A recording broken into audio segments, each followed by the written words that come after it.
Hello everyone, welcome back to my channel.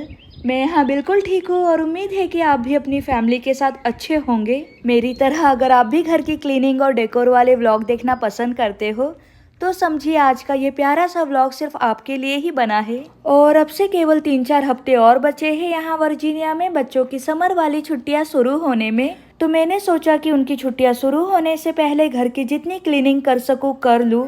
साथ ही थोड़े बहुत नए आइटम्स लिए थे मैंने अपने घर को सजाने के लिए। आज सोचा उन्हें भी ऑर्गेनाइज करूंगी। वैसे आप में से जो लोग पहले से ही मेरा व्लॉग देख रहे हो उन्हें तो पता ही होगा कि मुझे कितना पसंद है टारगेट से होम डेकोर के आइटम्स लेना। अपने घर के कई सारे डेकोर आइटम्स मैंने यहीं से लिए हैं। कई बार तो स्प्रिंग से पहले यहाँ टारगेट में काफ़ी अच्छी डील मिल जाती है होम डेकोर या कंफर्टर पर। तो स्प्रिंग शुरू होने से पहले इस बार जब मैं टारगेट गई थी वहाँ से मुझे ये क्वीन साइज का कंफर्टर सेट मिला अच्छे प्राइस में। इसकी कलर क्वालिटी और पैटर्न तीनों ही मुझे काफ़ी सही लगा तो सोचा ले लूँ। वैसे स्प्रिंग से लेके समर में इस तरह के लाइट कलर के कंफर्टर काफ़ी अच्छे लगते हैं बेड पर बिछे हुए। इसलिए इस रूम की डीप क्लीनिंग करने के बाद मैंने सोचा कि इस बेड को अरेंज कर दूँ अपने नए कंफर्टर के साथ। पूरे रूम का थोड़ा सा लुक चेंज हो जाएगा प्लस घर में एक नई वाइब आएगी समर की।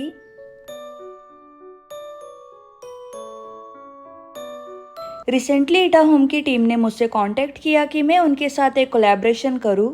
सो as a part of our collaboration Ita Home से मैंने कुछ फर्नीचर ऑर्डर किए जिनकी अनबॉक्सिंग करके अपना ऑनेस्ट रिव्यू आज मैं आपके साथ शेयर करने जा रही हूं। तो इटा होम एक फर्नीचर ब्रांड है जहां से आप प्रीमियम क्वालिटी वाले sleek stylish and modern indoor and outdoor furniture काफ़ी अफोर्डेबल प्राइस में बाय कर सकते हो। अपने लिविंग रूम के लिए मुझे एक कॉफ़ी टेबल लेना था।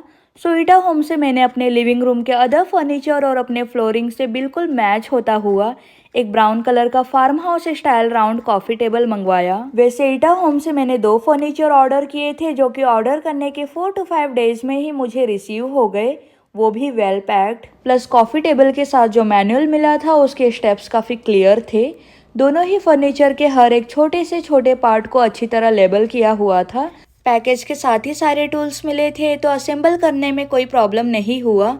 अराउंड 40 मिनट्स लगे मुझे इसे असेंबल करने में। इस कॉफ़ी टेबल में 3 आयरन के पाइप लगे हुए हैं, साथ ही बॉटम में वुडन प्लेट और एक हिडन स्टोरेज बना हुआ है जो कि इसे बनाते हैं स्टर्डी और ड्यूरेबल। वैसे मेरा फेवरेट पार्ट इस कॉफ़ी टेबल में इसका हिडन स्टोरेज है। यहाँ पर अपना लैपटॉप, बुक्स, बोर्ड या कार्ड गेम्स या कोई ब्लैंकेट वगैरह रख सकते हो फोल्ड करके। स्टोरेज के साइड में आपको थोड़ी बहुत जगह दिखाई दे रही होगी। यहाँ टीवी देखते समय अपना रिमोट रख लो। साथ ही इसके टॉप लेयर की हाइट अपने हाइट के अकॉर्डिंग ओपन करके इसे अपना वर्क प्लेस बना सकते हो या टीवी देखते समय यहाँ बैठकर डाइनिंग कर लो। वैसे ब्राउन कलर के अलावा इटा होम के वेबसाइट पर आपको सेम कॉफी टेबल और भी डिफरेंट कलर्स में मिल जाएंगे। तो अगर आप इटा होम के साइट पर विजिट करना चाहते हो सो आपके लिए उनके वेबसाइट का लिंक मैंने इस व्लॉग के नीचे डिस्क्रिप्शन बॉक्स में ऐड कर दिया है, तो इनकी वेबसाइट ज़रूर चेक करना। साथ ही इटा होम से मैंने एग स्टाइल वाला एक हैंगिंग स्विंग ऑर्डर किया अपने बैकयार्ड के पैटियो के लिए, जिसमें 2 पर्सन आराम से हो सकते हैं फिट। इसकी डिलीवरी हमें ऑर्डर करने के 4 to 5 डेज में मिल गई थी, वो भी अच्छे पैकेजिंग के साथ। और मैनुअल तो काफ़ी आसान था फॉलो करना। हार्डली 3 से 4 स्टेप्स हो गए टोटल इस स्विंग को पूरी तरह असेंबल करने के लिए। हाँ, लेकिन असेंबल करते वक्त हर एक पार्ट इस स्विंग का मुझे काफ़ी हैवी लगा।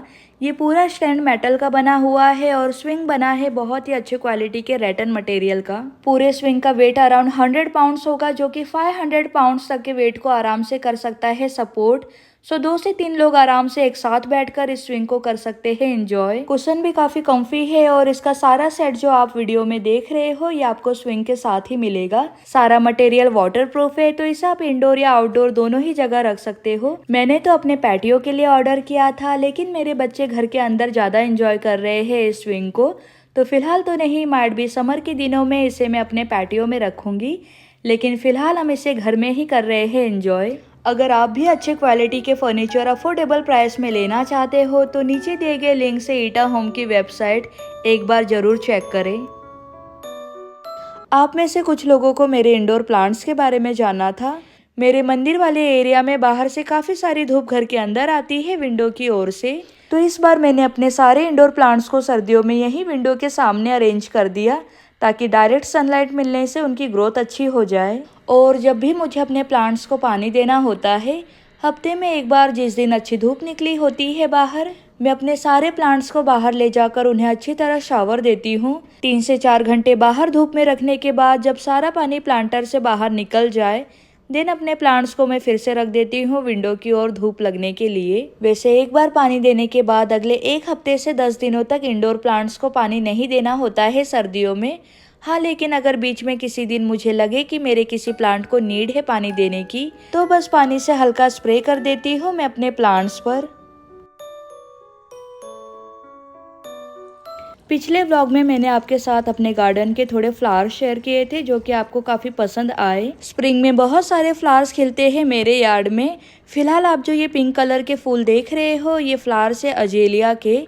इन्हें एक बार अपने यार्ड में लगा दो, देन बिना किसी मेंटेनेंस के हर साल अपने आप इसमें फूल खिलते हैं स्प्रिंग के दिनों में। और अजेलिया के ही तरह पियनीज के फूल भी हर साल खिलते हैं एक बार लगाने के बाद। काफ़ी बड़े आकार के बहुत ही सुंदर लाइट पिंक कलर के फूल खिलते हैं इसमें, जो कि थोड़े ही दिनों में ब्लूम हो जाएंगे। ऐसे और भी कई सारे फूल हैं जो अब से लेकर समर तक आते रहेंगे। वैसे अभी तक मैंने अपनी गार्डनिंग शुरू नहीं की।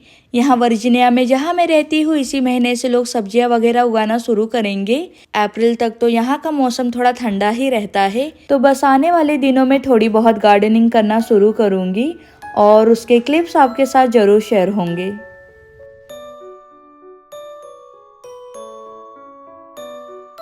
कुछ दिनों पहले मेरे यहाँ सबकी हेल्थ थोड़ी ख़राब चल रही थी, सबको फ्लू हुआ था। सो लास्ट 2 हफ्तों से मैंने बिल्कुल अपने घर की सफाई नहीं की।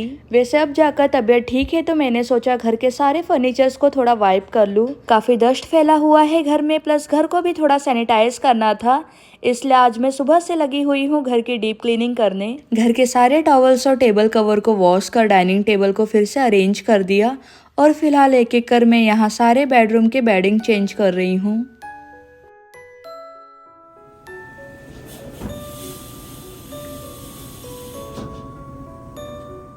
अगर अभी तक आप मेरा व्लॉग देख रहे हो तो मैं आपसे रिक्वेस्ट करना चाहूँगी कि इस वीडियो को लाइक और मेरे चैनल को सब्सक्राइब ज़रूर करें। और जिस तरह के कंटेंट आप मेरे चैनल पर आगे देखना चाहते हो, मुझे कमेंट करके बताएं। मैं ज़रूर आपके बताए गए टॉपिक पर आगे व्लॉग बनाऊंगी। साथ ही आजकल मैं अपने इंस्टाग्राम पर काफ़ी एक्टिव हूँ, तो अगर आप मुझे फॉलो करना चाहते हो तो नीचे स्क्रीन पर दिए गए आईडी पर फॉलो करें। बाकी जिन्हें आप बर्थडे विश करना चाहते हो उनके नाम कमेंट कर देना, उन्हें मैं अगले व्लॉग में ज़रूर विश करूँगी। और इन बास्केट्स के बारे में मुझे आपके कई सारे कमेंट्स मिलते हैं कि मैंने इन्हें कहाँ से लिया और क्या रखा है इनके अंदर। अपने पैंट्री वाले बास्केट तो मैंने आपको कई बार दिखाया है, उनमें बस एक्स्ट्रा ग्रोसरी ही रखी होती है। लेकिन मेन डोर के पास जो बास्केट्स रखे हैं मैंने, उनमें बस कैंडल्स, दिवाली के डेकोर या प्लांट के सीड रखे हैं गार्डनिंग के लिए। और ये सारे बास्केट मैंने या तो आइकिया से लिए हैं या फिर टारगेट से। तो यही 2 स्टोर है जहाँ से मैं अपने होम डेकोर से रिलेटेड आइटम्स बाय करती हूँ।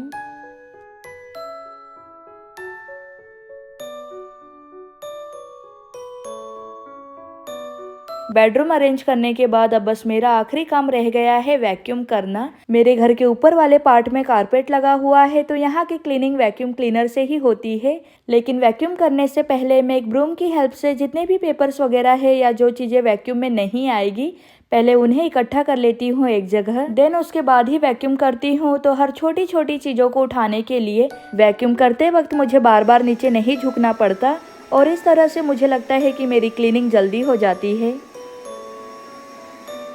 तो आज के व्लॉग में आपको कौन सा मोमेंट सबसे अच्छा लगा मुझे कमेंट करके ज़रूर बताना। और जल्दी ही मैं सोच रही हूँ आपके लिए एक क्वेश्चन आंसर वाला वीडियो लेकर आऊँ। तो मेरे या मेरे फैमिली के बारे में आप जो भी जानना चाहते हो मुझे कमेंट करके बताना। अगर हो सके तो आपके सवालों के जवाब मैं जल्दी देने की कोशिश करूँगी। तो आपके कमेंट का मुझे इंतज़ार रहेगा। बाकी अब आपसे मुलाकात होगी अगले व्लॉग में, तब तक अपना ख्याल रखना।